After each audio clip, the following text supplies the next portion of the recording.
Mi nombre completo que aparece en pantalla es Juliana, pero uso más Cecilia, que es mi segundo nombre.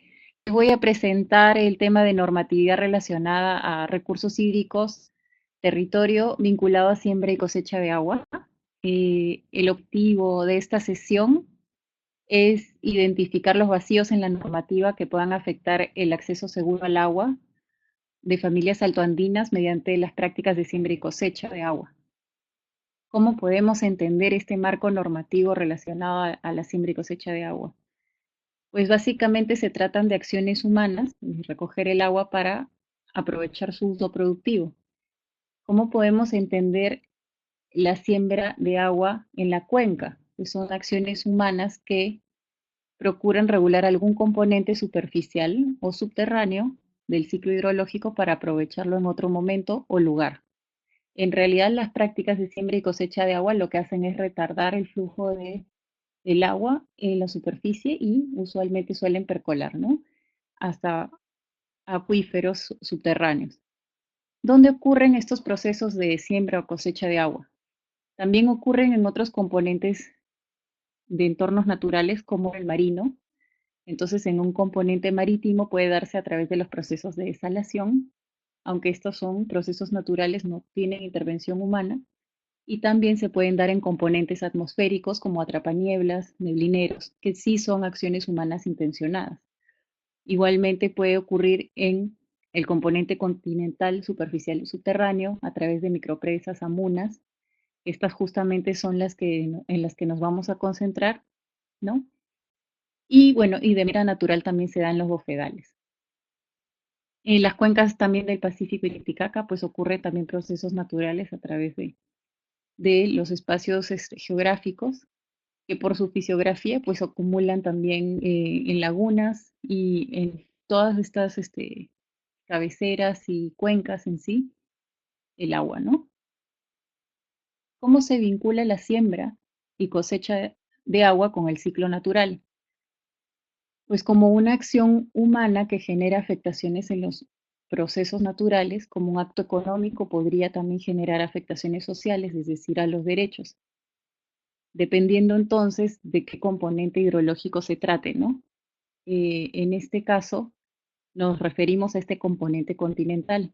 Como les decía, la siembra y cosecha de agua implican acciones para regular el ciclo del agua, logrando retener el agua en el suelo o el subsuelo, incluso acuíferos, para mantenerlo y aprovecharlo, aportando mayor cantidad y oportunidad de acceso para tener eventualmente una mejor calidad del agua.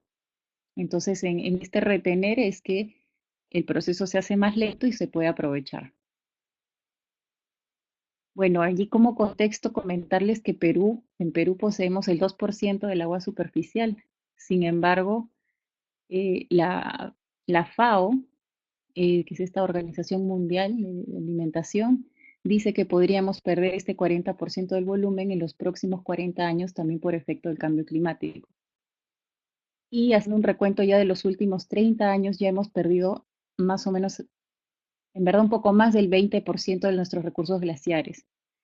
La vertiente del Pacífico, que solo posee este 2% del agua a nivel nacional, es la zona más poblada del país y toda esta población asentada en la costa está aportándonos 80% del PBI, pero lo contrario nos está ocurriendo en la vertiente amazónica, donde tenemos 98% del agua que se dispone, pero con una escasa participación en las actividades económicas productivas que se ven reflejadas formalmente, ¿no? Ahora, en las regiones costeras y altoandinas, que son altamente dependientes de estas precipitaciones para la actividad agrícola, en estos ámbitos se cuenta, además de este tema de escasez del recurso, con una población económicamente activa, es decir, en edad de trabajar del 26%, y de este total de la población económicamente activa rural, ahí encontramos el 65% de la población. Y de este 80% de la población económicamente activa en el sector rural está en condiciones de pobreza dedicados a la agricultura, pesca y minería. Entonces, ahí podemos imaginar que en el futuro, un escenario de escasez del agua, quienes van a ser más afectados son las poblaciones más vulnerables en ámbitos rurales, ¿no? Ahora, si vemos un poquito la disponibilidad del agua en el Perú por regiones, pues vemos que hay mayor porcentaje, como ya comentábamos, en la Amazonía, eh, seguidamente en la cuenca del Pacífico y luego en la cuenca del Titicaca, ¿no? Ahí ya pueden ver las cifras, ¿no? Tenemos el 90% en el Amazonas, el 1,75% en el Pacífico y el 0,32% en el Titicaca. Aquí podemos apreciar un poquito el ciclo hidrológico natural y aquí donde estoy poniendo el marcador, el lapicito, podemos ver más o menos los entornos en donde se hacen estas prácticas tradicionales de siembra y cosecha de agua, ¿no? Que no es ninguna novedad para nuestros hermanos altoandinos. Acá vemos cómo en realidad todo este ciclo, las cuencas, todos desembocan en el océano, en realidad, ya sea en el océano Atlántico o el Pacífico, y en realidad se puede dar de manera superficial o subterránea, ¿no? Tenemos también unas cuencas que les dicen las cuencas atmosféricas, que también se pueden ver ¿no? con mayor intensidad en las zonas del trópico y en las zonas donde ya están condensándose cerca a las montañas, ahí se puede percibir toda esa masa de agua en la atmósfera, ¿no? Así están indicando aquí que por favor pueden ir anotando sus preguntas abajo en el chat si desean. Luego, bueno, voy a continuar. Queríamos también dejar un poquito claro que el ente rector en torno al tema de gestión de recursos hídricos es la Autoridad Nacional del Agua. Tenemos una política de Estado que es la número 33 que se dio en el marco de un acuerdo nacional, donde participaron muchos actores de política, de partidos políticos, etcétera. Tenemos como parte también de este marco normativo una política y estrategia nacional de recursos hídricos que ha sido aprobada en el 2015. Tenemos una ley de recursos hídricos y su reglamento desde el 2009, 2011 que salió el reglamento. Y bueno, ya tenemos un Plan Nacional de Recursos Hídricos que se aprobó el año pasado también. Y un plan de gestión de recursos hídricos de cuencas, donde básicamente se tienen algunos avances en gestión de cuencas en algunas regiones del país. Bueno, en cuanto a la política número 33, ahí está el compromiso, ¿no? Dice, nos comprometemos a cuidar el agua como patrimonio de la nación, promover la inversión pública, privada y asociada con visión territorial de cuenca y que garantice la eficiencia en la prestación de servicios con transparencia, regulación, fiscalización y rendición de cuentas. Entonces, el Estado debe proteger el equilibrio del ciclo hidrológico y la calidad de los cuerpos del agua, teniendo en cuenta esta interdependencia entre los distintos estados del agua y los componentes de este ciclo hidrológico. De manera que se aplicarán medidas para que los actores que intervienen en las cuencas protejan, rehabiliten y compensen ambientalmente los impactos negativos que generen su intervención en el agua.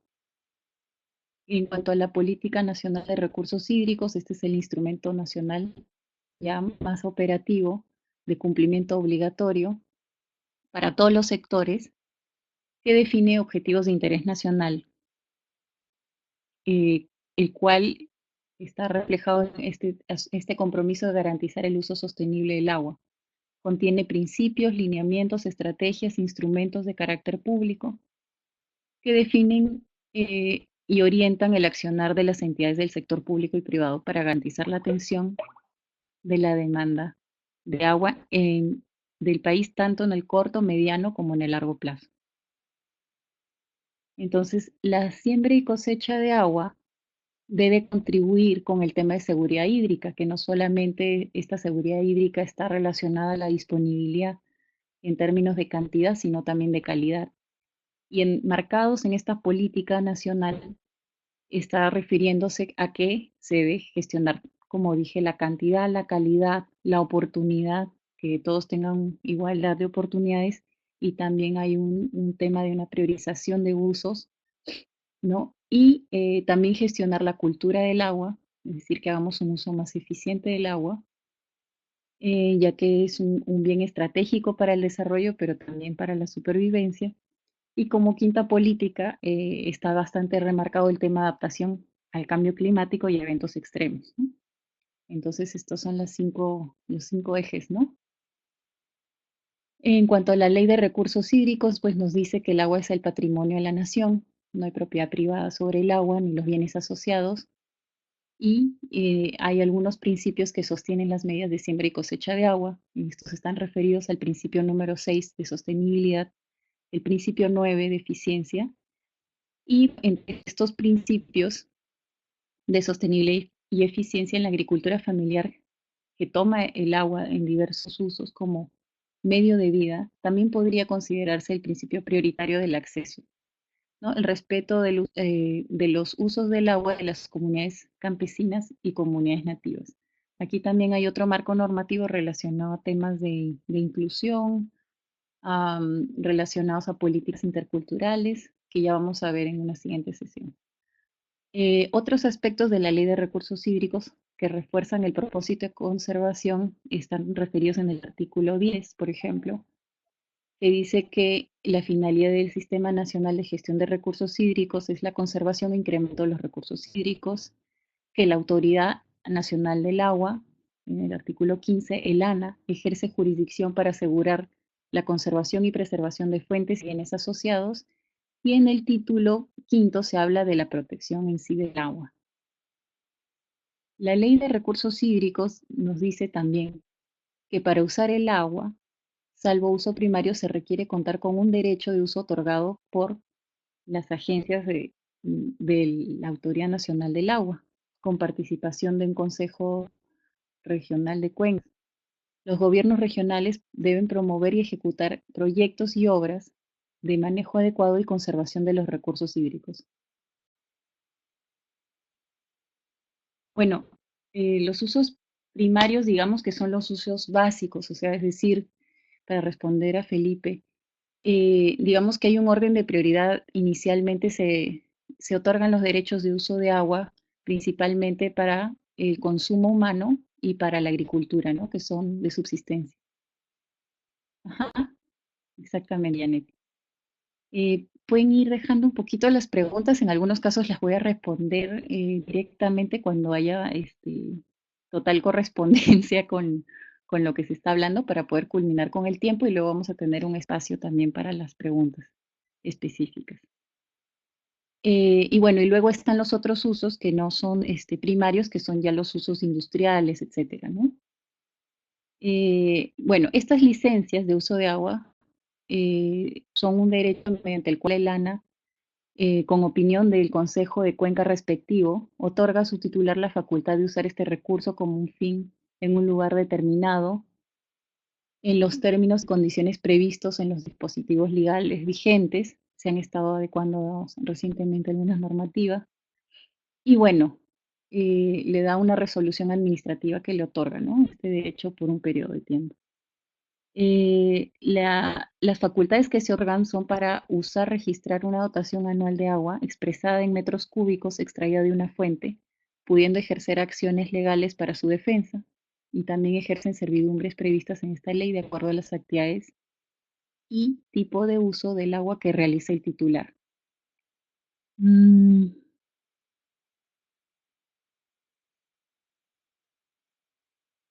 a ver. Pues sí, en realidad sí ya, a ver, para responder un poquito a Felipe, es cierto, si ya hay un tema de, de generación, digamos, de renta a través de este derecho, en realidad la Autoridad Nacional del Agua en su reglamentación y en referida a la otorgación de derechos de uso de agua para esta escala, todavía no ha definido claramente cuáles serían los requisitos ni parámetros, ¿no?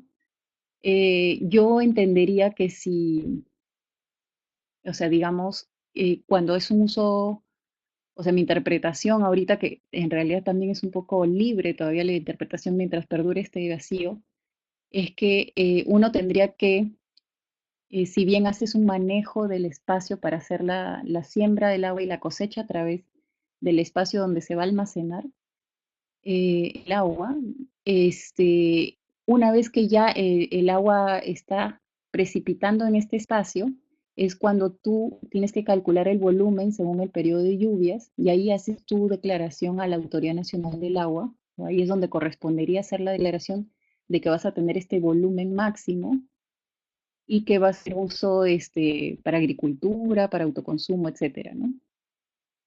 Entonces, claro, es correcto, Janet. Si hubiera, por ejemplo, unos fines de vender agua, qué sé yo, ahí yo me imagino que sí habría que ver algún otro permiso especial, ¿no? Como les digo, todavía falta, sí, no se puede, pero falta igual definir un poco más claramente, en este caso particular, la siembra y cosecha de agua. Cuando han sacado la normativa referida a este tema, en realidad han olvidado un poco este tipo de práctica, ¿no? Ujú. Debería estar más detallado para que ya no se preste a libres interpretaciones, ¿no? Mm, Luego, acá tenemos un poquito de la explicación del Plan Nacional de Recursos Hídricos. Es un plan que se ha venido trabajando pues como 4 años en realidad. Han estado haciendo escenarios de cuánto va a haber de demanda futuro, cuánto va a haber de disponibilidad hídrica en las diferentes cuencas. En realidad no tenían información, ustedes saben, en nuestro país hay mucha carencia para poder hacer medición hidrometeorológica, ¿no? Las estaciones son escasas, entonces han trabajado este plan en función a unos escenarios con una información muy acotada, 5 cuencas, y básicamente, bueno, también trae un paquete de políticas que busca hacer una programación, estimar costos, fuentes de financiamiento, ¿no? Tener indicadores, criterios de recuperación de inversiones, entidades de promoción, buscan alcanzar los objetivos, aplicar las medidas de interés, ¿no? Establecidas en el plan. Entonces, en realidad, bueno, acá como pueden ver está más o menos la proyección de inversión en los temas referidos. Ahí hay varias líneas de acción. Las que están señaladas de azul son las que están vinculadas no sé si las pueden ver, están vinculadas al tema de siembra y cosecha de agua. Em, Hay un tema de gobernanza en torno al recurso hídrico, ¿no? Eh, Acá se ve muy pequeñito, creo que lo puse, ¿no? Déjenme que les cuento un poquito más que dice en detalle. Dice ampliación de frontera agrícola por aumento de la eficiencia, gestión de acuíferos sobreexplotados, mejor aumento de cobertura del agua potable, mejor aumento de la cobertura del alcantarillado, mejora y aumento del tratamiento de las aguas residuales, participación y consulta y gestión del conocimiento y cultura del agua, ¿no? Entre las que están más vinculadas al tema de siembra y cosecha de agua, pero en general cuando se hable de presas en la normativa y cuando se hable de acuíferos o de infraestructura hidráulica, en realidad están más pensando en la escala de mediana a grande, ¿no? Entonces, en realidad falta hacer unas acotaciones en estos usos de pequeña escala. Entre las otras, para terminar de listarles un poquito y de comentarles, entre las otras acciones concretas que plantea como meta de este plan están promover una red hidrometeorológica nacional, el conocimiento de las aguas terráneas, que también es un gran vacío todavía, contar con un sistema nacional de información sobre la cantidad del recurso hídrico, control y medición de la demanda, mejoramiento de la conducción y distribución del agua, tecnificación del riego, regulación superficial y transferencia de recursos hídricos, reforestación de cabeceras, reuso y desalinización, conocimiento de la calidad del agua superficial, del agua subterránea igualmente, supervisión y fiscalización de los vertimientos, regulación de la normativa, buenas políticas, fortalecimiento institucional de la gestión integrada de los recursos hídricos, fortalecimiento administrativo de esta misma gestión integrada de recursos hídricos, implementación de esta gestión integrada en las cuencas transfronterizas, que también es un tema pendiente, riego, saneamiento en zonas de pobreza, consolidación de esta gestión integrada, sensibilización, concientización, conocimiento de los efectos del cambio climático, adaptación al cambio climático, gestión de inundaciones, huaicos, deslizamientos, etcétera. Y actuación en situaciones del área por sequía. Ese último también en realidad, bueno, está más en relación a temas de alerta, pero en realidad sabemos que vamos a tener problemas fuertes de sequía, ¿no? En muchos de los ámbitos, costa y sierra. Luego, para pasar, sí, por eso ya lo leí, Rocío, espero que al menos de la grabación, igual les puedo colgar el documento donde hay más detalle del plan. Les voy a pasar un PowerPoint de Lana donde explican este plan para que lo puedan tener en mayor detalle. Igual está colgado en la página de la Autoridad Nacional del Agua, también lo pueden descargar directamente como documento, pero por ahí tengo un PowerPoint que está bastante didáctico también para compartírselos. Eh, y eso es un compromiso, ya se los voy a pasar para que esté también en el espacio de la plataforma. Bueno, sobre el tema del plan de gestión de recursos hídricos, pues es un instrumento ya del nivel regional, como les decía, se coordinan y se concertan y se consensuan programas, proyectos, inversiones para atender la gestión sostenible de los recursos hídricos en las cuencas, ¿no? Los consejos que al día de hoy existen están en el marco del río Tumbes, del ámbito de la cuenca Chirapiura, del Chancay Lambayeque, del Chancay Guaral, del Quilcachili y del Caplina Locumba, ¿no? Básicamente el proceso que han seguido para establecer estos planes de gestión de recursos hídricos, ajá, sí, son estas piloto, son diagnóstico, alternativa, plan y monitoreo. Todavía no tenemos ninguna en Amazonía, por ejemplo, como es evidente. Y bueno, lo que se busca es poder hacer esta gestión integral de los recursos con los diversos actores, que es bien complicado porque a veces las extensiones no lo permiten y concertar en estos espacios con los actores, a veces es un tema también de gestión de conflictos y de diferentes intereses, que seguro ya lo han visto también con el otro profesor.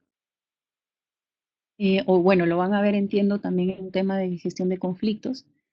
Entonces hay que tener todas esas herramientas que felizmente este curso lo ha previsto. Por otro lado, acá para hacer un poquito la referencia de en dónde ancla el tema de la rectoría de la gestión de recursos hídricos, como les comentaba antes, esta rectoría recae sobre la Autoridad Nacional del Agua, ¿no? Que en marzo del 2008 se creó para que sea la responsable de dictar las normas y establecer los procedimientos de la gestión integrada de recursos hídricos, ¿no? El 2009, que se cuenta con la Ley de Recursos Hídricos, esta regula el uso y gestión a nivel superficial, subterránea, continental, etcétera. Se crea el Sistema Nacional de Gestión de Recursos Hídricos.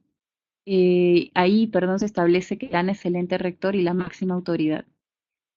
Y como principales funciones tiene pues emitir las políticas y estrategias de gestión, lineamientos, planes de gestión de cuencas, normativa, gestión integrada, metodologías, estimar las reservas hídricas de protección. De hecho, hace poquito sacaron también un nuevo estudio de 12 cuencas hidrográficas que está bastante bueno y que también están aplicando, por ejemplo, unos instrumentos, unas herramientas, digamos, de estimación hidráulica mediante softwares, de cómo se puede ver la dinámica de disponibilidad hídrica con flujos y caudales y con diferentes obras hidráulicas, ¿no? Entonces están actualizando mucho la información, le están poniendo bastante fuerza al tema. Esperamos que en los próximos años pues, se mejore todo este sistema de información de recursos hídricos con todos estos estudios. La administración, fiscalización y control y vigilancia también para la preservación y conservación de las fuentes de agua. También cuentan con una unidad de prevención y gestión de conflictos que ha sacado eh, una guía de consulta para la prevención y gestión de conflictos, un protocolo para la prevención y gestión de conflictos sociales. Y este, bueno, ellos cuentan con unas matrices, un personal especializado y se abastecen un poco de información de sus oficinas desconcentradas para saber cuándo hay potenciales conflictos, digamos, de acuerdo a la percepción de los usuarios, tal vez por un tema de cantidad, de calidad o de oportunidad, que es así como ellos definen un poquito las posibilidades de conflictos, ¿no? Bueno, aquí está un poquito visualizado el tema del organigrama, ¿no? Ahí tienen un consejo directivo, la jefatura, la secretaría general, la oficina del Sistema Nacional de Información, que es dependiente debajo de la Secretaría General, y están todas las direcciones, ¿no? La de gestión de conocimiento y coordinación interinstitucional, la Dirección de Administración de Recursos Hídricos, la Dirección de Conservación y Planeamiento de Recursos Hídricos, la Dirección de Gestión y Calidad de los Recursos Hídricos y la Dirección de Estudios de Proyectos Hidráulicos Multisectoriales, ¿no? También tienen estas 14 autoridades administrativas y las 72 administraciones locales del agua, que en realidad están ubicadas en función a cómo se han delimitado las unidades de gestión de cuenca, los sistemas que ellos manejan. Y aquí se puede ver cómo es que ellos han estructurado, ¿no? Mm, Estas autoridades administrativas y las 72 alas, ¿no? Que están coberturando un total de 159 cuencas, ¿no? Y bueno, y por ahí comentarles que entre los resultados de estos estudios, pues ahí hay un tema que se resalta, que también hace poquito salió incluso en prensa, que nos mencionan que 129 de estas 159 cuencas están contaminadas tanto por coliformes fecales como por metales, ¿no? Y cruzando la información con otras entidades, también sabemos que se nos han venido acumulando una cantidad de pasivos ambientales mineros y también en hidrocarburos, ¿no? Entonces esto también amerita un poquito también un nivel de intervención y mayor participación ciudadana para hacer el seguimiento, acompañamiento de las autoridades para que hagan la debida gestión y dinamizar que, digamos, esta gestión integrada pues se dé para asegurar esta calidad y cantidad, ¿no? A veces, lamentablemente, las instancias públicas no cuentan con el personal en la cantidad suficiente y es necesario crear estos espacios de soporte también para incluso asegurar y velar por estos recursos, ¿no? Como apreciaciones, bueno, iniciales, la cosecha de agua en los componentes atmosférico y marítimo, como les decía, del ciclo hidrológico se pueden hacer sin medidas de siembra de agua, es decir, sin intervención humana. Y en cuanto al componente terrestre, superficial o subterráneo, ¿no? De este ciclo hidrológico, es donde sí se pueden apreciar y se pueden realizar estas medidas de siembra de agua, ¿no? Que es un poquito manejar el entorno. Y estos cambios también en el uso del suelo suelen contemplar también medidas de restauración de procesos de ciclos hidrológicos afectados, y todo ese aprovechamiento de modificaciones del estado natural debe hacerse con esta autorización del ANA, ¿no? Esto también es un texto extraído de ellos, de sus presentaciones, de su interpretación de las normas, que es bueno también tener como que la mirada de cómo ellos lo están interpretando, ¿no? Las normas que regulan la cosecha y siembra de agua son de carácter sectorial. El ANA regula el otorgamiento de derechos de uso de agua. Ahora, dentro de estas medidas de restauración, también vamos a ver en la siguiente sesión que gracias a Dios por fin ya se cuenta con un poquito, al menos unos lineamientos para poder iniciar el diseño de proyectos de inversión pública desde los gobiernos locales a través de estos denominados PIPs verdes, ¿no? Que son proyectos de inversión pública referidos a la conservación, restauración de la diversidad biológica, pero también incluye los servicios ecosistémicos. Entonces ahí estaría referido el tema del agua también. Además, también tenemos otro organismo vinculado ya en la parte, digamos, ya del uso, aprovechamiento y distribución del agua, que es este programa subsectorial de irrigaciones, eh, que lo maneja el Ministerio de Agricultura y Riego. Este es un organismo descentralizado de agricultura que, pues, básicamente promueve el desarrollo sostenible de los sistemas de riego en costa y sierra y el fortalecimiento de las organizaciones de usuarios en el desarrollo de capacidades de gestión, así como difusión del uso de tecnologías modernas de riego para contribuir con el incremento de la producción y productividad agrícola, ¿no? En el año 2005, mediante la ley 2875, se crea el programa subsectorial y bueno, mediante el reglamento 28 marco 8.5 lo designan como ente rector en materia de riego tecnificado, ¿no? Y sus líneas de intervención están ahí descritas. Una está referida a la rehabilitación y mejoramiento de la infraestructura de riego, el riego tecnificado, el fortalecimiento institucional y desarrollo de capacidades de riego, y el apoyo a la gestión de recursos hídricos. Este sí lo voy a leer porque está interesante, o nos interesaría para esta temática de siembra y cosecha de agua. Dice que también apoya la adecuación, formalización gradual de derechos de uso, también con fines de riego, asignándose dotaciones básicas, ¿no? Y procurando el uso eficiente, equitativo y sostenible. Ahora, luego de esta presentación inicial, les quería dejar una reflexión, a modo de reflexión, revisar, analizar un poquito qué vacíos se encontraban en esta nueva normativa que está planteada ahí. Pueden ver el link en la parte inferior. Este es un link donde van a encontrar nueva normativa que ha publicado la Autoridad Nacional del Agua, y básicamente hay estas cuatro normativas, ¿no?, que se pueden apreciar. Una está referida a las sanciones administrativas en materia del recurso hídrico y medidas complementarias.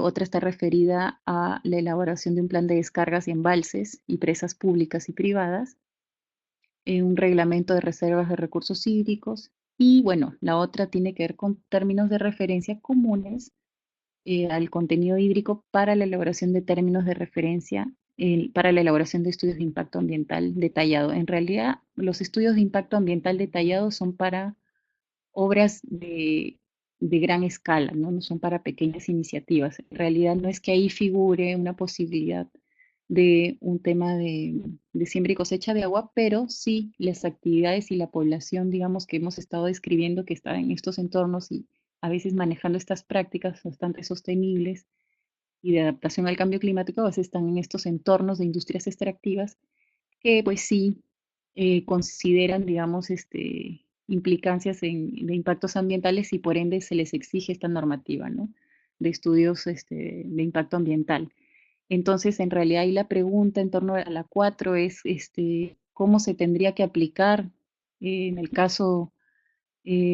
el caso más escala pequeña para siembra y cosecha, y también considerar que podría haber una disputa por cantidad y calidad cuando haya una sobreposición de espacios entre proyectos de inversión con entornos donde hay población local dispersa que hace estas prácticas, ¿no? Entonces ahí les doy básicamente cuatro opciones.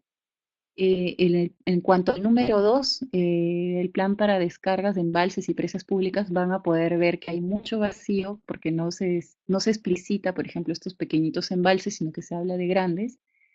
Y en cuanto al tercero, que es el reglamento de reservas de recursos hídricos, también, ¿no? Entonces, la idea es que ustedes elijan como parte de un trabajo encargado alguna de estas temáticas, las que les parezca más pertinente de acuerdo a la experiencia que tienen,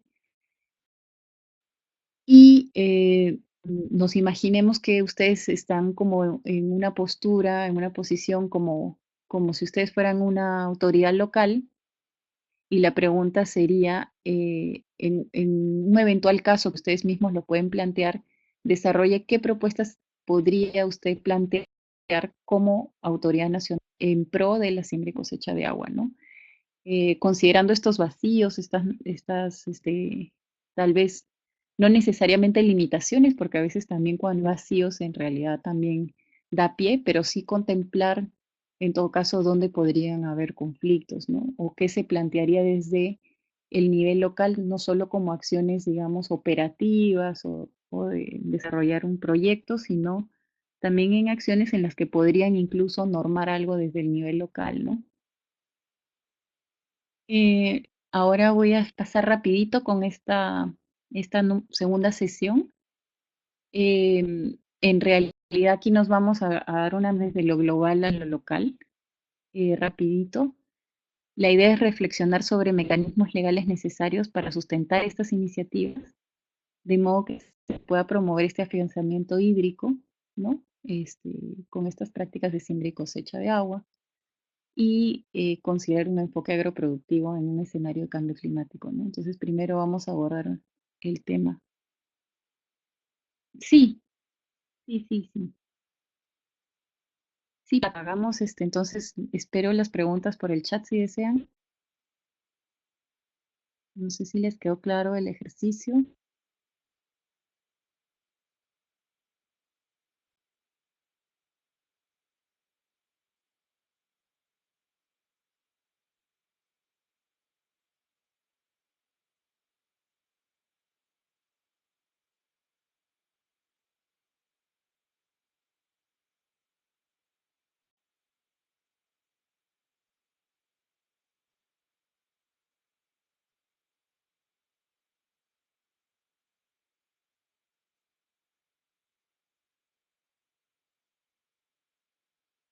Janet, sí, entiendo que están ya disponibles también las orientaciones en la sesión uno. Están disponibles, sí. Felipe está escribiendo.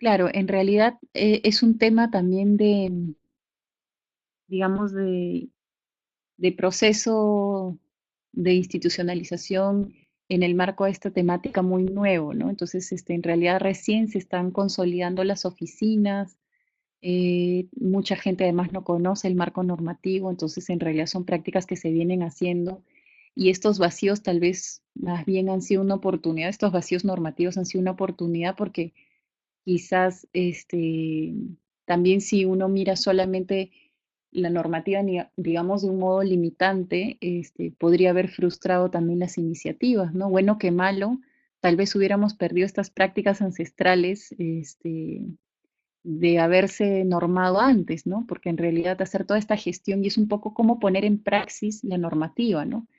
Entonces tiene que ser coherente, adecuada a la escala. Entonces a veces hay procesos o procedimientos administrativos de gestión de permisos que han sido históricamente bastante descabellados, ¿no? Pretendiendo que uno desde un ámbito local disperso en una zona rural pues vaya y acceda, además con las limitantes que existen, digamos, de asimetrías, ¿no? A veces mucha gente pues simplemente no está enterada de toda esta normativa porque no han habido los medios de comunicación, digamos, porque no se ha invertido tal vez adecuadamente en educación y tal vez el nivel de lectura no es, digamos, algo que se maneje, pero sí manejan las prácticas ancestrales y tienen otro tipo de conocimientos, digamos, no formales, ¿no? Sin embargo, las prácticas se han venido dando. Ha habido un realce últimamente, de hecho, de estas prácticas como las medidas más eficientes frente al cambio climático y en esa visibilización también esperamos que haya la oportunidad de que se recoja esto también en la normativa de manera, digamos, a modo de que se promuevan más bien estas prácticas, ¿no?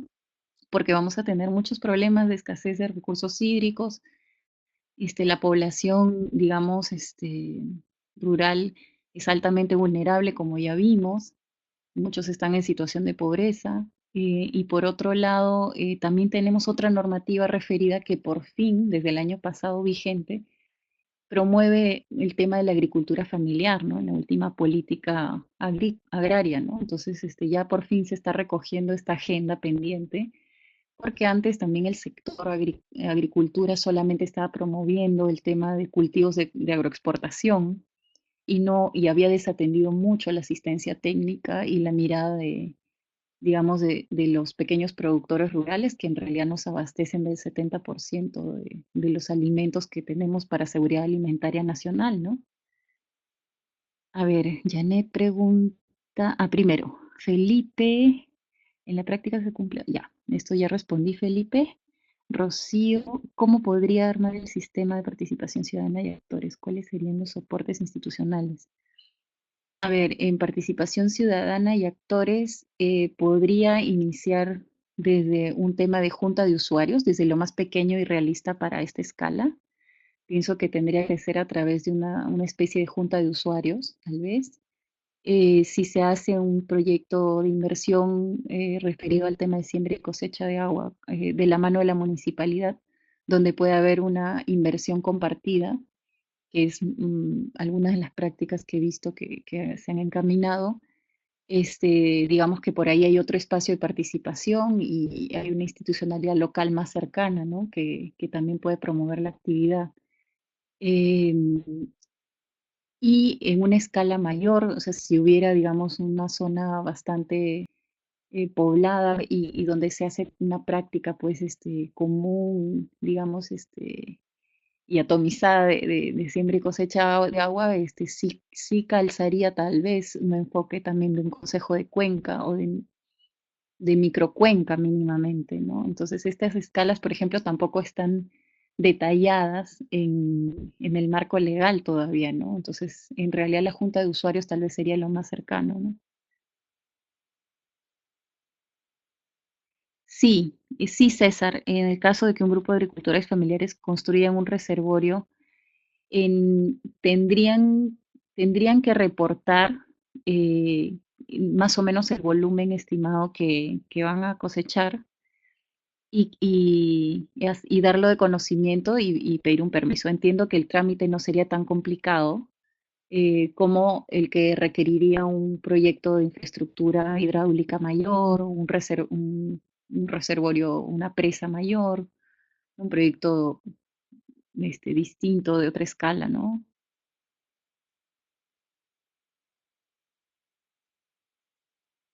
Bueno, a ver, los consejos de cuenca los conforma en realidad la autoridad regional, los usuarios del agua, que pueden ser de diferentes usos, no solo agrícola, pero dado que el ANA también es un órgano adscrito de agricultura, se precisa mucho el tema de la Junta de Usuarios del agua, porque de hecho a través de ellos es que se ha promovido también todo este tema de la normativa. Em, pero también obviamente pueden haber otro tipo de gremios asociados que hacen uso del recurso hídrico. Lo mismo hay también posibilidades de participación de la población local, la ciudadanía bien organizada, representaciones de ONGs. em, y básicamente se hace en un espacio, o sea, lo están previendo así como de las 6 experiencias pilotos en una escala regional, ¿no? Lo que faltaría es ver cómo se aterriza en una escala más pequeña, tal vez. Eso también es como que otro tema de vacío. Mm, ya pasamos a la siguiente sesión para no hacerla más larguita, entonces. No, César, ninguna experiencia de Consejo de Cuenca en la zona amazónica.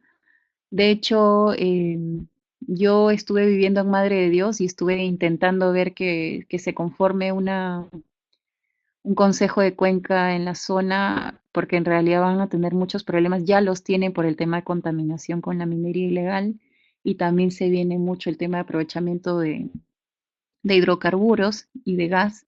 Aparentemente hay una reserva de gas como equivalente a 3 camiseas en el lote 76 y aparentemente se explotaría a través del método de fracking, que es de fractura hidráulica, que básicamente utiliza muchas sustancias químicas altamente tóxicas, inyectan una cantidad enorme de agua con una altísima presión para poder romper la roca madre y liberar el gas de esquisto. Entonces, este lote está justo en la cabecera de Cuenca del río Madre de Dios y bueno, yo ahí he estado tratando de hacer un poquito de incidencia a través de contactos bueno, son amigos y colegas que viven allá.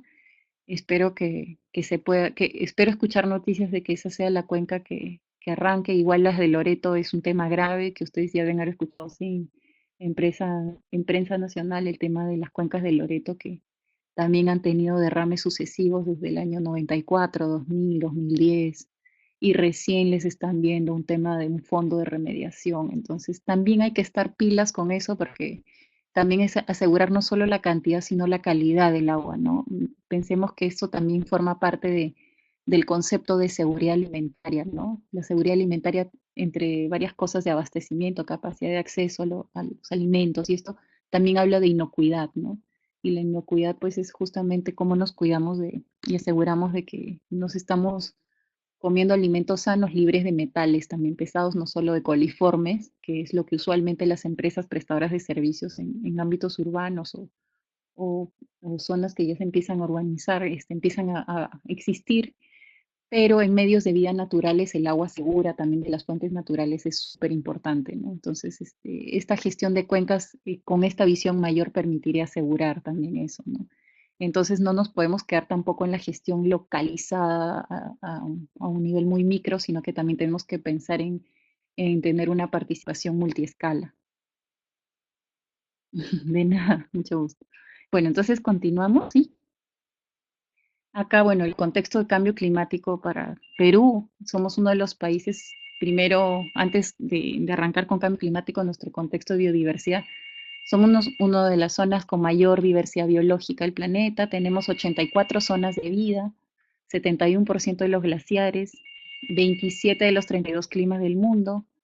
También somos un país con muchos ecosistemas vulnerables al cambio climático, de la cual depende la mayoría de población que se dedica a las actividades que son afectadas por el clima, ¿no? Entre ellas están la agricultura, la pesca, etcétera, ¿no? Ahí podemos ver dos imágenes en las que estamos en un proceso de glaciación, pérdida de fuentes naturales de agua. Aparentemente ahorita hay eh, una oferta hídrica constante, pero lo que está pasando es que se nos están derritiendo los glaciares y tenemos esta percepción de que hay abastecimiento fluido, pero en realidad ya se van a empezar a secar. Estos glaciares ya han retrocedido más de 20%. El tema de certificación, pérdida de suelos agrícolas también es grave por el tema de sequía, entonces más el abuso de agroquímicos es peor porque la fauna o sea, los procesos naturales no se llevan. Entonces, hacer por esto con mayor razón una gestión de cuencas es indispensable, ¿no?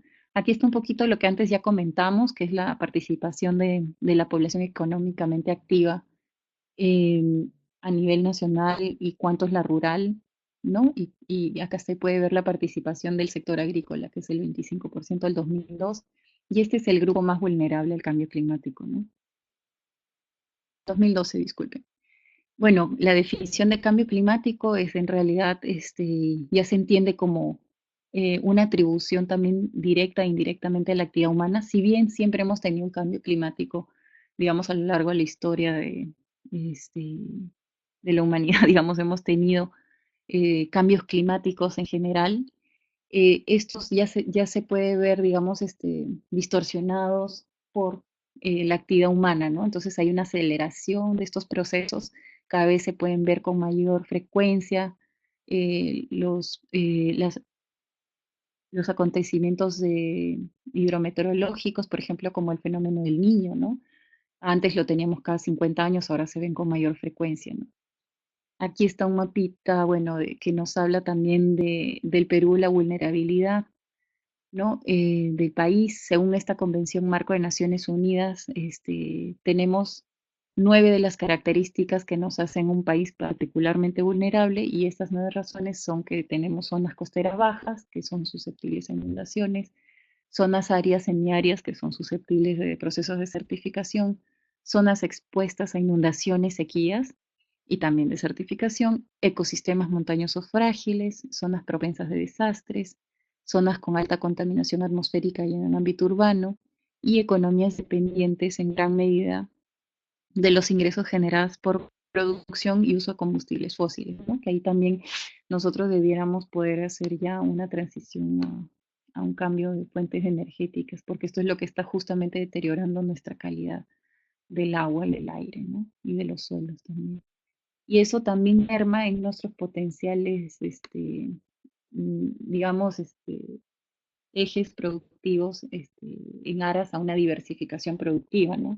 En ese mapita rojo que está ahí básicamente se señala, lo que está más rojo es donde ha habido mayor cantidad de eventos climáticos entre el año 2006 al 2011, donde ha habido mayor cantidad de población afectada por eventos climáticos, donde ha habido mayor cantidad de conflictos socioambientales por región activos y también señala el índice de desarrollo humano pues al 2007, ¿no? Entonces, esta es una fuente del balance regional del clima que trata de hacer un recuento de cuáles son las prioridades digamos, de gestión del clima en las regiones que ya cuentan con estos instrumentos, ¿no? Luego, rápidamente, a nivel de biodiversidad, en realidad tenemos un convenio internacional que promueve la conservación de la diversidad, el uso sostenible, los componentes de participación justa y equitativa y los beneficios de esta utilización también de recursos genéticos. Y el FACAWA es un sistema ecológico de soporte para todos, para toda esta biodiversidad también, ¿no? Esta convención, primer acuerdo global, ¿no? Que procura abordar la escala de recursos genéticos, especies y ecosistemas, ¿no? El primero que reconoce que la conservación de la diversidad biológica es una preocupación común también de la humanidad y una parte integral del desarrollo. En este marco normativo se hablaba de los servicios ambientales, que ahora nuestra normativa los ha denominado servicios ecosistémicos. Y estos servicios ecosistémicos, ay, discúlpenme que no he pasado, estos servicios ecosistémicos aquí pues en realidad están definidos como aquellos beneficios económicos. ¿Fuente de cuál? Discúlpame, Rocío, de, del mapa, del mapa rojo. Ah, ya, el mapa rojo es una publicación del balance de la gestión del clima de diferentes... Les voy a pasar el link también de esa publicación, les voy a referir un poquito más. Pero esta fuente es del balance de la gestión del clima en diferentes regiones, es decir, el Ministerio del Ambiente hizo esta publicación para ver cuánto se había avanzado en términos de gestión del cambio climático a nivel regional y recogió un poco las prioridades que se han tomado en las regiones. Y entre uno de los mapas temáticos, pues ahí han hecho una fusión bien interesante de donde ha habido mayor incidencia de eventos climáticos, mayores conflictos socioambientales, ¿no? Etc, etc. Sí, ya les paso, no se preocupe. Voy anotando aquí. Bueno, continuamos. Entonces les comentaba que estos servicios ecosistémicos en realidad se han definido como aquellos beneficios económicos, sociales y ambientales, directos o indirectos que las personas pueden obtener del buen funcionamiento de los ecosistemas. Entre ellos también está la regulación hídrica, el mantenimiento de la biodiversidad, el secuestro de carbono, la belleza paisajística, la formación de suelos y la provisión de recursos. Eh, los mecanismos de retribución por servicios ecosistémicos se denominaron así porque en realidad antes se hablaba de pagos por servicios ambientales, ¿no? Pero se empezó a hablar de retribución porque en realidad tal vez no necesariamente haya una implicancia de un pago. Entonces, puede ser una retribución o un acuerdo de una servidumbre que implica un acuerdo entre partes, ¿no? Las intervenciones de actores dependen del tipo de servicio ecosistémico del que se está hablando. A veces hay una injerencia de alguna entidad estatal. Por ejemplo, en temas de empresas prestadoras de servicios de agua, también han participado en algunas iniciativas de mecanismos de retribución, por ejemplo, en Moyobamba, donde han llegado a un acuerdo tarifario, digamos que ha tenido un incremento y con este incremento se subvenciona o se paga una retribución a quienes están manteniendo un poquito la conservación de la cuenca para que ésta pueda seguir proveyendo del recurso, ¿no? Y es tener como la mira integral en un tema ya de gestión de un servicio hidrológico en un entorno altoandino también, y manejando obras de infraestructura para riego, también tenemos que tener esa mirada no solo de la boca toma, que era lo que se hacía anteriormente, sino del aprovisionamiento, y por eso es que para siembra y cosecha de agua se habla de afianzamiento también, ¿no? Bueno, esta norma pues podría ser interesante también si en algún momento, en alguna escala, es posible demostrar. Sí, esta norma en realidad eh, lo que busca es definir, todavía está muy genérica. Si ustedes la ven, que también les he colocado los links, están unas láminas más adelante para que la puedan mirar con mayor detalle.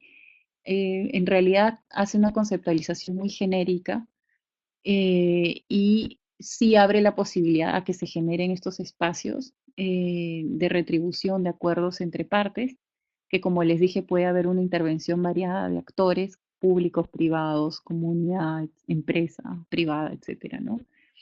Dependiendo del servicio, acá pueden ver la gama de servicios que podrían darse.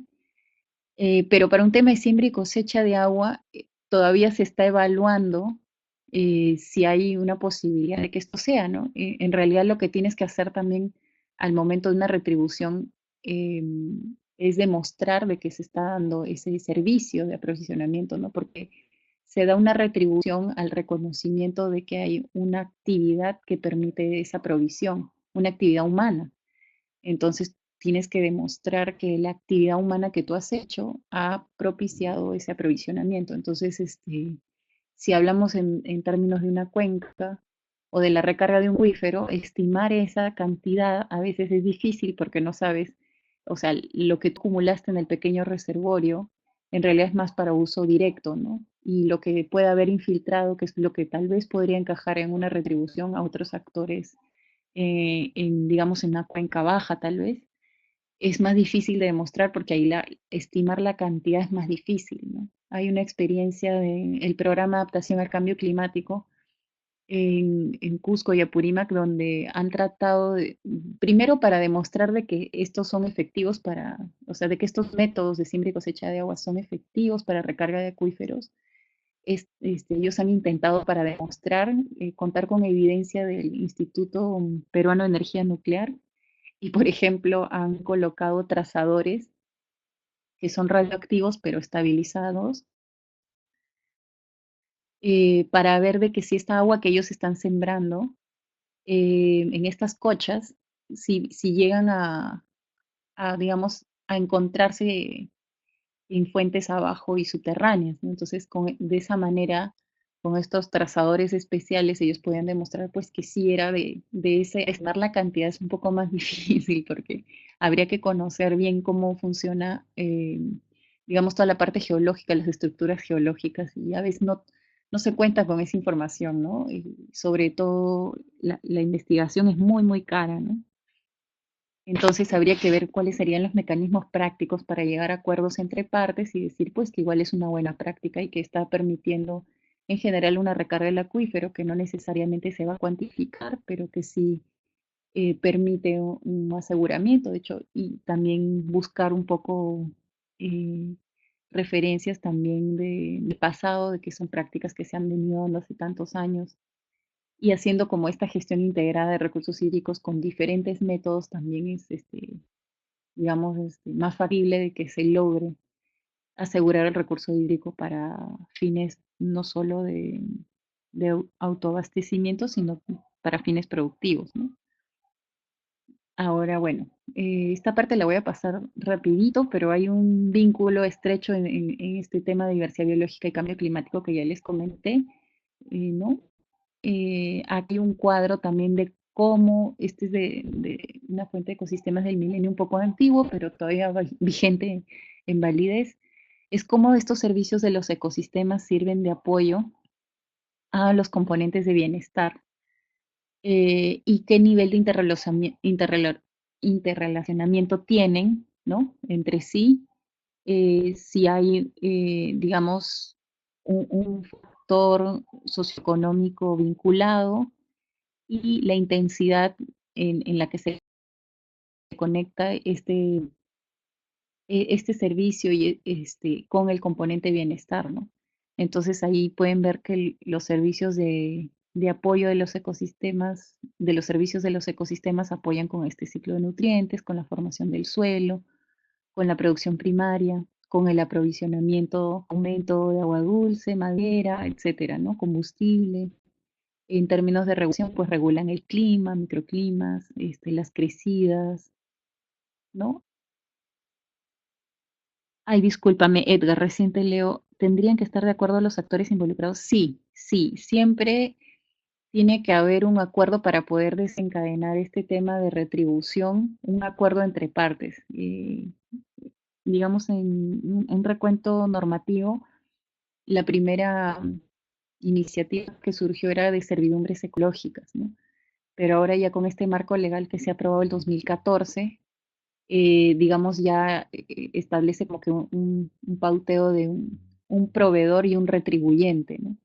Entonces, el proveedor es el que se encarga de ejecutar el acto, digamos, de asegurar el recurso hídrico mediante su intervención, y el retribuyente es el que reconoce ese acto, ¿no? Entonces, tiene que partir de un entendimiento mutuo y de un acuerdo que se cumpla, ¿no? Experiencias en torno a este tipo existen en Arequipa. También les voy a referir una plataforma, se llama la Plataforma Nacional de Servicios Ecosistémicos. Ahí van a encontrar las iniciativas que existen ahorita en retribución de servicios ecosistémicos del agua. Hay una parte donde dice buscador, van a la sección que dice buscador y ahí van a ubicar algunas de las iniciativas que hay en términos de servicios hidrológicos. Van a ver dónde están ubicadas, aparece un mapita y aparece una ficha técnica que se ha llenado, digamos, donde se puede ver quiénes son los actores involucrados, un poquito como que los roles, los acuerdos a los que han llegado, etcétera, ¿no? Entonces, bueno, eso es interesante porque en realidad en Perú sí hay una incubadora, el Ministerio del Ambiente a través de la Dirección de Evaluación, Valoración y Financiamiento del Patrimonio Natural, ha promovido ese espacio, sí hace un acompañamiento de las iniciativas y en base a eso es que ha estado sacando la normativa, ¿no? Y un trabajo cercano con las entidades competentes y también con, digamos, estas empresas prestadoras de servicios, revisando los casos, ¿no? Entonces hay un trabajo también de otros actores cooperantes y bueno, ahí está madurando un poquito más la idea, ¿no? Como les decía, el marco normativo ahorita es muy genérico, el reglamento también que se aprobó el año siguiente, el 2015, pero lo que van a sacar es normativa específica por cada servicio ecosistémico, porque la complejidad es amplia, o sea, hay mucha complejidad en cada servicio ecosistémico. Entonces, ahorita simplemente para reconocer que existen estas iniciativas que se han dado de manera espontánea, y bueno, se está haciendo como que una intención de registrarlas, está en esta plataforma justamente, ¿no? La plataforma está alojada en el portal del Ministerio del Ambiente. Pero si la ponen en Google con ese nombre, Plataforma Nacional de Servicios Ecosistémicos, les aparece por si acaso. Ya, a ver, continuamos. Bueno, y aquí un poco el sustento por qué es importante conservar esta diversidad, ¿no? Es porque hay un valor propio de la biodiversidad por su existencia, que tiene un rol para la evolución, que, bueno, nos llama a un tema de mirar a futuro, de asegurar también estos recursos para las generaciones futuras, porque tienen una importancia también cultural y social, porque también tienen un valor económico actual y opcional. Además, tienen un valor científico médico, un valor estético, y todo esto en realidad lo sabemos y nos queda claro a los que hemos caminado por ámbitos rurales de que todos estos espacios a veces también con climas agrestes tienen una belleza particular, tienen una biodiversidad a veces particular y endémica, ¿no? Es decir, que no hay en otro lugar del mundo. Y esto, además son fuentes de recursos genéticos. Somos un país que es centro de origen, ¿no? De agrobiodiversidad, de alimentos que han salvado el hambre a nivel mundial en diferentes países en épocas de guerra, y debemos conservar esta biodiversidad, ¿no? Entonces, digamos, recuperar las prácticas de siembra y cosecha de agua van de la mano también con recuperar este tema de identidad y prácticas que tienen un bastión mayor, ¿no? Entonces, hay que mirarlo también así, ¿no? Bueno, la diversidad vegetal en general, el rol en la alimentación es, es impresionante, pero también hay mucha subutilización, ¿no? De las 300.000 especies de plantas que existen en el mundo, eh, solamente entre 10.000 y 50.000 son comestibles y solamente de 150 a 200 son utilizadas económicamente, es decir, a través de plantaciones, ¿no? Bueno, de estos estos alimentos, hay como 7.000 que se emplean en alimentación y agricultura, hay 120 que son importantes en el plano nacional y 90% que son importantes perdón, y 120 que representan el 90% de la ingesta calórica del mundo, ¿no? 30, disculpe. Y bueno, y este es un poquito el mapa que les comentaba antes, ¿no? Tenemos toda esta biodiversidad, tenemos estos recursos críticos, clave, como el agua y la agrobiodiversidad, pero también tenemos a las industrias extractivas que nos van dejando un poco algunos rezagos de su actividad no bien gestionadas, por supuesto, y ahí los podemos ver, ¿no? O a veces la ausencia del Estado, esta falta de institucionalidad, esta presencia también em, de una autoridad firme en términos de gestión ambiental nos lleva a tener este mapa muy triste de pasivos ambientales mineros, de los cuales acá, como se puede ver, hay como 2.500 de alto riesgo, más, ¿no? 4.000, disculpen, 4.281 de alto y muy alto riesgo, y están ubicados en muchas de las zonas donde se dan estas prácticas, ¿no? Lo que es preocupante por el tema que les decía de la calidad del agua, ¿no? Luego les quería comentar sobre el Acuerdo Internacional de París, que es este acuerdo que se acaba de firmar hace dos, 3 semanas. Está pendiente de ratificación en el Congreso, pero básicamente en este acuerdo mundial el Perú se ha comprometido a una reducción del 30% de las emisiones de gases de efecto invernadero para el 2030. Este acuerdo en realidad no tiene un tema de vinculante, es decir, no te van a sancionar si no lo cumples, pero sí tiene un tema de un pacto ético por el tema de vulnerabilidad que no solamente tenemos nosotros, sino que se vive a nivel mundial, ¿no? Entonces, han tratado de hacer incidencia por ahí para que se tomen decisiones políticas, pero bueno, ha sido una mala señal de que no sea vinculante en realidad, ¿no? Pero igual en el marco de esta normativa emergente relacionada al cambio climático, se están poniendo en agenda las medidas que se necesitan tanto para mitigación, que tiene que ver con esto de gestionar emisiones o reducir emisiones, como las de adaptación, en donde se enmarca, por ejemplo, estas prácticas de siembra y cosecha de agua, ¿no? Entonces, bueno, también menciona que el 20% de las reducciones, en este caso de mitigación, de emisiones se implementarían con inversiones y gastos de recursos internos públicos y privados, y que el 10% restante se daría con un financiamiento externo, que pues sin endeudamiento, y que siempre que se cumplan los supuestos y condiciones favorables, con recursos que vengan de tal vez de fondos bilaterales o multilaterales, ¿no? Ahora, en el siguiente párrafo se hablan de las contribuciones en adaptación, que son las medidas en las que nos hemos comprometido a nivel internacional en adaptación del cambio climático. Y en realidad los beneficios, ¿hay algo aterrizado en ejecución? Pues en temas de mitigación hay un compromiso fuerte con el tema de bosques y cambio climático, hay presupuesto. Hay demasiado presupuesto, creo yo. Hay como 11 veces más en mitigación que en adaptación. Eh, lo que es preocupante es un poco el seguimiento que se puede dar a la gestión de calidad de gasto, ¿no?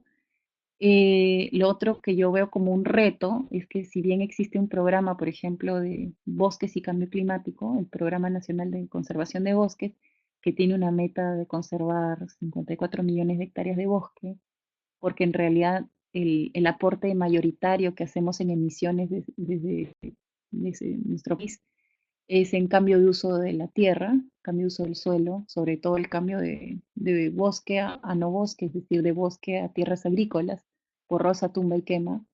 Es aparentemente el sector que aporta mayor emisiones, entonces es donde se ha dado mayor participación de compromiso para la reducción de emisiones. Y como les decía, allí hay mucho dinero, pero yo veo que va a haber complicaciones con el tema de gestión de los recursos, porque se va a hacer desde el gobierno nacional en participación con gobiernos regionales, pero de todas maneras hay problemas, ustedes saben, de corrupción, hay problemas de capacidades. Entonces, a mí, y bueno, y también hay mucho tema en los temas de bosques, en realidad hay muchas mafias. Ustedes saben, la ausencia del Estado en el ámbito amazónico ha generado también muchas prácticas ilegales en mercados negros, narcotráfico, la minería ilegal, etcétera, ¿no? Entonces, la ejecución es bien complicada porque hay pues todas unas estructuras, ¿no? Que están bien consolidadas. Entonces yo no sé cómo van a demostrar el desempeño. También tenemos este programa de integración interoceánica, que son todas estas carreteras que unen los dos océanos, ¿no? Que ha sido una iniciativa del CAF y el BID, que venía aparentemente a generar mayor integración con Brasil, tener las transoceánicas, donde en mi apreciación personal, pues hay un tema de, de viabilizar todo el tema de exportación y saqueo de minerales rápidamente, ¿no? Pero no se hizo un estudio de impacto ambiental a este proyecto de integración y ahora estamos viviendo ya los impactos indirectos, ¿no? De eso, que son justamente estas actividades que devienen un tema de ocupación desordenada del territorio, deforestación, actividades ilícitas, etcétera, ¿no? Entonces, sí, el cambio de uso del suelo es un tema complejo. Yo no sé si con estos fondos climáticos y con las capacidades actuales y con las limitaciones que hay de un trabajo multisectorial, porque desde el programa de bosques, por más que tengan financiamiento, la mejor voluntad tal vez de trabajar con los gobiernos regionales y locales, en realidad también necesitas hacer un trabajo multisectorial, es decir, ahí tienes que amarrar al Ministerio de Transportes y Comunicaciones y otros sectores como agricultura también en la parte productiva para sincerar realmente cuánto se va a deforestar por ampliación de frontera agrícola, dónde van a haber carreteras, cómo se gestiona la ocupación ordenada del territorio, cómo se prevé el crecimiento de ciudades ahí, el equipamiento, etcétera, ¿no? Entonces, hasta tienes vivienda, tienes muchos sectores a los que tienes que comprometer para poder hacer una estimación de una meta viable, ¿no? Y ahí me parece que ellos han pecado de, no sé, no sé, pues, de pensar, ¿no? que, que se puede lograr, ¿no? Ojalá se logre, ojalá me equivoque. Bueno, las contribuciones en términos de adaptación, que en realidad es algo que nos debe concernir como sí o sí, porque el tema de adaptación es algo que vamos a sufrir, bueno, el tema de riesgos climáticos y los efectos los vamos a sufrir todos, entonces la adaptación debería ser algo obligatorio para nosotros, más allá de un compromiso internacional. Acá se ha tratado de enmarcar los indicadores meta en actividades que ya estaban en marcha desde los sectores, no hay nada nuevo, no hay un pliego adicional. Se ha tratado de marcar en los programas presupuestales que ya estaban previstos, que son los programas presupuestales básicamente son presupuestos grandes que los lidera un sector, pero que se trabaja con unos otros más, otros sectores más en la compañía. Y, por ejemplo, ahí hay uno relacionado a un sistema de observación del clima y un sistema de alerta temprana en temas de eventos climáticos o de riesgos que ya pueden ser sismos, tsunamis, etcétera, ¿no? Entonces, por ejemplo, ahí hay un PPR, se lo lidera Agricultura, pero involucra también a otros sectores y entidades del Estado, ¿no? Estos programas y proyectos están, como les decía, también en consonancia con una estrategia nacional de cambio climático, que todavía, bueno, no hay una ley que los obligue a los sectores a implementar, aunque esta estrategia ha sido aprobada mediante un decreto supremo, el cual implicaría que debería ser obligatorio para los sectores. En realidad, como no hay capacidades y no se ha destinado personal especializado para también abordarlo, todavía eso constituye también una limitación, ¿no? Entonces, vamos avanzando pequeños pasitos, pero esperamos que se pueda dar una prioridad al tema, ¿no? Es un tema clave. Esto también está, estas contribuciones previstas y determinadas también la van a encontrar en la web del MINAM, también se las puedo buscar y pasar. Y bueno, acá van a encontrar los escenarios de mitigación que se consideraron como opciones en el proceso de diseño de esas contribuciones. Se eligió ese escenario 3, que es este que ven aquí, ¿no? Donde aparentemente se lograría reducir 30% de emisiones. Ya les comenté cuál era el sector que tiene mayor presupuesto, pero también están contemplados el sector de energía, transporte, procesos industriales y agricultura. En energía, pues se ha enmarcado en el Plan Energético Nacional del 2014 al 2025, en un decreto de ley también de generación de electricidad, em, etcétera, ¿no? Transportes, procesos industriales, ¿no? Y bueno, en, en el tema de del cambio de uso del suelo, que es el USCUS, es el forestal, en donde yo me he explayado, disculpen, también hay un tema de residuos, y ustedes esto lo ven con más calma, ya se nos está pasando la hora. Aquí están las metas aspiracionales en torno al tema de adaptación al cambio climático. Esto constituye una base para el tema del Plan Nacional de Adaptación, que ahorita está iniciando su elaboración. Eh, sí, justo ahorita les quiero mostrar que en el marco de estas contribuciones se priorizó, eh, se mencionó que hay un programa nacional de siembra y cosecha de agua que ahorita está promovido por el Viceministerio de Política Agraria y básicamente sí está mencionado, ahorita les voy a mostrar aquí, aunque no se ve muy bien, pero si ustedes descargan lo van a poder ver. Está contemplado, por aquí está contemplado el tema de siembra y cosecha de agua. Mm, sí, es correcto, Oscar, está inmerso en este marco legal, pero también hay un plan nacional de gestión del riesgo para el sector agricultura, que es el plan GERD. Ahora les voy a mostrar. Aquí está todo el marco legal de institucionalidad ambiental referido a la gestión del recurso hídrico, etcétera.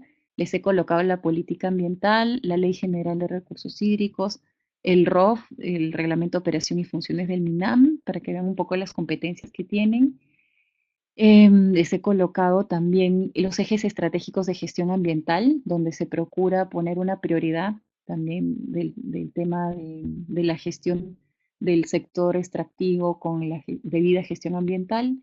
También les he colocado el plan de acción ambiental, donde también van a encontrar acciones referidas al tema de cuencas, aunque viene un poquito promovido desde esta agenda ambiental, obviamente es un trabajo multisectorial. Ahí también se plantea una estrategia, un plan de remediación de pasivos ambientales que todavía no está muy avanzado. También les estoy colocando la Ley Orgánica de Gobiernos Regionales y Locales.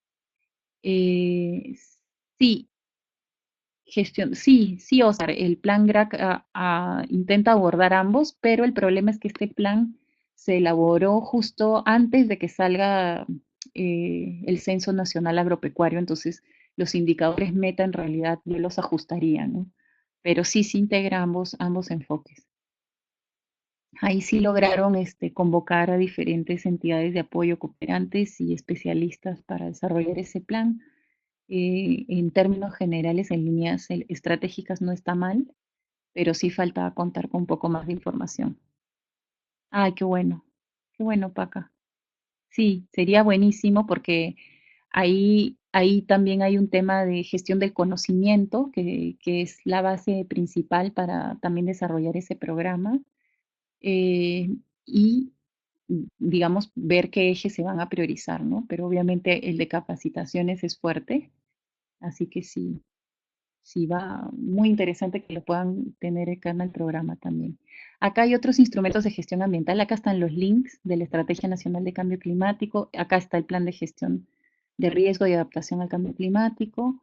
Las medidas también, bueno, estas son referidas a mitigación de coeficiencia para el sector público, todavía no son obligatorias para otros actores no públicos.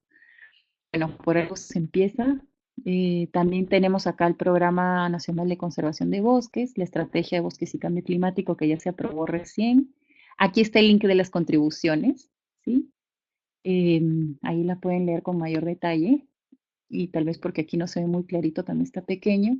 Aquí está lo de servicios ecosistémicos, todo lo referido a servicios ecosistémicos. Acá está la ley, acá está el proyecto de reglamento. Sí, sí, Paca, a vernos si nos comentas, a mí también me interesaría. Muy interesante. Luego también les estoy colocando los instrumentos metodológicos que ha aprobado el MEF, el Ministerio de Economía y Finanzas, para que la formulación de los proyectos de inversión pública que les comentaba en diversidad biológica y servicios ecosistémicos, pues se asegure que sean participativos, porque a veces, como ven, no se cuenta con la información, digamos, de campo, hidrometeorológica, etcétera, pero hay un conocimiento local que de alguna manera a través de esta herramienta participativa se pretende rescatar. Entonces, eso ha sido un buen avance del MEF. Y finalmente están los lineamientos para la formulación de PIPs de diversidad biológica, servicios ecosistémicos, y también se vienen uno para el tema de bofedales, ¿no?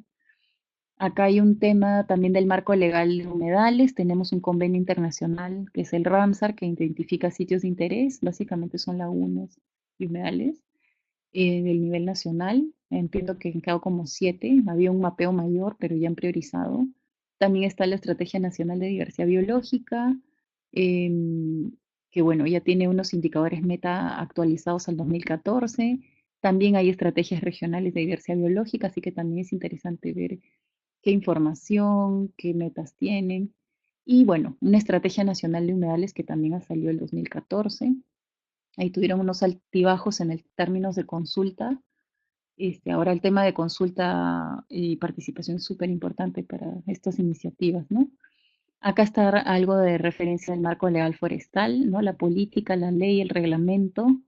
Y ahí estoy haciendo un poquito de hincapié también con el derecho a la consulta, porque gracias a, bueno, a un conflicto, bueno que malo, se sacó esta norma, pero todavía también tiene limitaciones, ¿no? Las limitaciones son de que lamentablemente el proceso de consulta no es vinculante si la población consultada no desea encaminar el proyecto que se le está proponiendo, ya sea un proyecto de norma o un proyecto de inversión, pero al menos establece el diálogo, ¿no? El diálogo ya es obligatorio, al menos se puede avanzar con algo. Luego acá está el marco relacionado a seguridad alimentaria, el acuerdo de política está referido al número 23, el plan bicentenario, el reglamento de operación y funciones, la política agraria, acá también van a encontrar los links, la estrategia nacional de seguridad alimentaria, la política de transversalización del enfoque intercultural, esto acaba de salir recién, el plan nacional de seguridad alimentaria, los lineamientos de gestión articulada e intergubernamental para el tema de desnutrición crónica infantil, donde tenemos una agenda pues pendiente también, el Plan Nacional de Derechos Humanos, todo lo que podrían enmarcar también y jalar un tema de una iniciativa, de un proyecto de siembra y cosecha de agua. Está también una Estrategia Nacional de Desarrollo Rural que, aunque les parezca vieja, del 2004, está muy vigente en términos de los planteamientos, ligeramente actualizable en indicadores, porque estamos en una situación muy similar todavía, pero hay un ligero cambio de indicadores, pero luego lo que proponen está muy atinado. Y esta nueva Estrategia Nacional de Agricultura Familiar, ¿no? Que data del 2015 al 2021, también la Estrategia Nacional de Desarrollo e Inclusión, y bueno, les estoy colocando también para conocimiento la ley de creación del Ministerio de Cultura y el reglamento de ley de promoción de la agricultura orgánica, ¿no? Que esto es parte como de una agenda relacionada al tema de seguridad alimentaria y inocuidad también, ¿no? El tema de promoción de agricultura orgánica también es importante. Acá está el marco referido a recurso hídrico también, y ya, bueno, lo vimos en la primera sesión en algunos puntos, pero por acá abajo van a poder ver el tema también de la ley de las organizaciones de usuarios de agua, que es del 2015, ¿no? El tema del reglamento de participación ciudadana para el seguimiento de instrumentos de gestión ambiental en el sector agrario, y la ley que declara de interés y necesidad de utilidad pública la construcción y mejoramiento de infraestructura de riego, ¿no? Para ampliar la frontera agrícola en la sierra. Y bueno, este trabajo encargado en realidad ya lo hemos, está colocado también en la web, ¿no? Del curso, y básicamente planteaba ver cómo utilizan estos sustentos para una iniciativa desde el nivel local, ¿no? Desde un nivel, como si ustedes fueran autoridad local, cómo sustentarían una iniciativa, ¿no? Bueno, y eso es, yo creo que nos hemos recontrapasado de la hora, disculpen, un poquito extenso. Em, He revisado en los PDF, no están o los van a actualizar. Sí, se pueden actualizar, no hay problema. Sí, Janet, no hay problema, los actualizamos. Entiendo que se había priorizado un ejercicio inicialmente, por eso no está el segundo. Eh, y vayan iniciando con el que sí está en el PDF.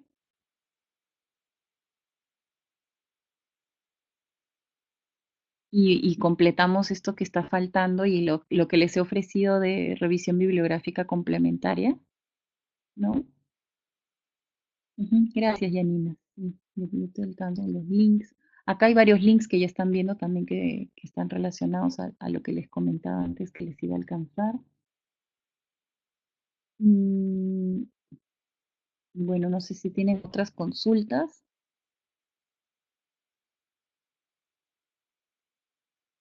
Y entonces ya cerramos un poquito, ya es bien tarde, ¿verdad? Nos hemos pasado bastante. Muchas gracias por participar del webinar. Pues un gusto tenerlos. Me han encantado las preguntas y bueno, seguimos en contacto. Y que tengan un buen descanso. Ya coordinamos con Janina y con Paca para alcanzar la información. ¿Ok? De nada, cuídense mucho. Chao. De nada, chao, chao. Gracias. Pues no, con mucho gusto. Ustedes también nos comparten cuando puedan, así hacemos un intercambio interesante. Buenas noches, Oscar. Cuídense mucho. Chao, chao.